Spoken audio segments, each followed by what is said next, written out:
gonna get this rocking. You ready, Sam? You got that thing rocking? Yep. Okay. As the proposition team, we are supporting the idea that President Barack Obama has in fact been an effective president since when he first entered office in 2009. He has shaped this nation in many ways possible that have definitely left America better off than when he first entered office. Now, onto our plans.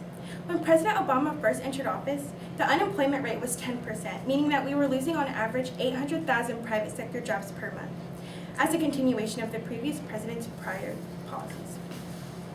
But through his new policies and executive actions, he has brought the unemployment rate down to 5% as of March this year, and the overall number is now positive because of the amount of jobs that are being gained rather than lost. Statistics show that of March 2016, Obama has created a whopping 14 million private sector jobs during his presidency. And he has the longest streak for private sector job creation in American history of about 73 months. If you think about it in a term of our daily lives, it's like you and your friend having the longest Snapchat streak. One of the ways that Obama has created all of these private sector jobs was through the American Recovery Act. And this was designed to boost America's economy and to save many jobs.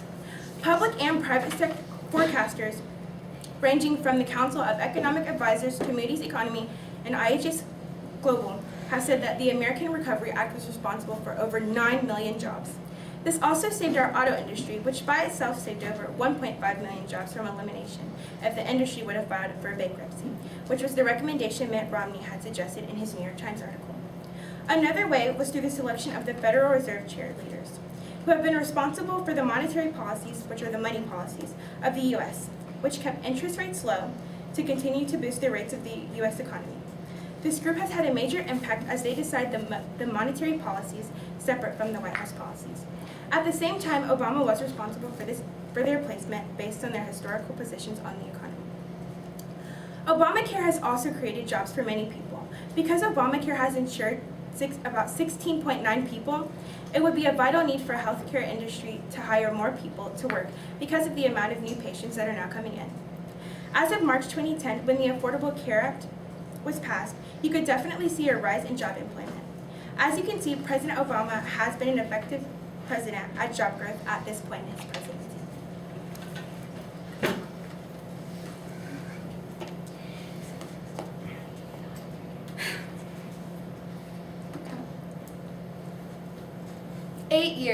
Almost 8 full, long years of President Barack Obama leading the United States of America. He may have helped this country in some ways, but the negatives outweigh the positives in this situation. Some of this country's failures are a declining economy, health care for the rich and the poor, and the unemployment rate.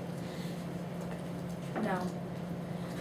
Being the first one to make something successful isn't always a good thing. President Obama unexpectedly created a countrywide healthcare association, rightfully named Obamacare. It may seem to many people that giving Obamacare to the people who need it is a good thing, but at what cost? Everyone wants to be successful and wants some money to come with that, and people do work themselves up to that point. Higher taxes have been given to the richer, which violates America's equality standard. Making something unequal between the classes will only drive them a deeper wedge between them. Giving money to the poor isn't necessarily going to help them advance in anything. It's giving them a reason not to try, and who's to say they won't go out and buy things that they really don't need? It's like giving money to a guy on the street. You can't expect him to just use it for useful resources, but you want him to.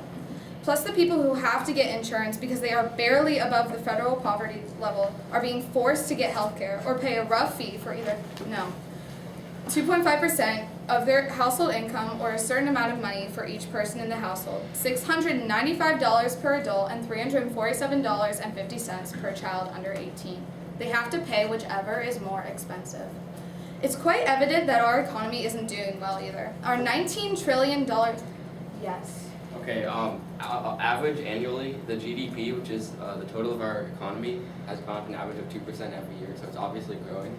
And he's the 7th best president for GDP growth. Okay, cool. Our $19 trillion debt has been caused by government spending, which has exploded these last few years to the point where households were paying about $29,867 in 2015 alone. Now let's see. People can't usually afford stuff like insurance because of their lack of income, right? Obama has blamed technology advancements for the lack of job opportunities. The unemployment rate is an all-time low at 5%, but it went 0.1% from January and may continue to do so. More people were added to the already large 8 million unemployed peoples. He said, there are some structural issues with our economy where a lot of businesses have learned to become much more efficient with a lot fewer workers. You see it when you go to a bank and you use an ATM. You don't go to a bank teller. I understand what he's trying to say, but shouldn't there be more jobs created now due to this new tech? Think about it. Our excuse is really the way to go. Okay, thank you. Okay, 60 seconds between rounds.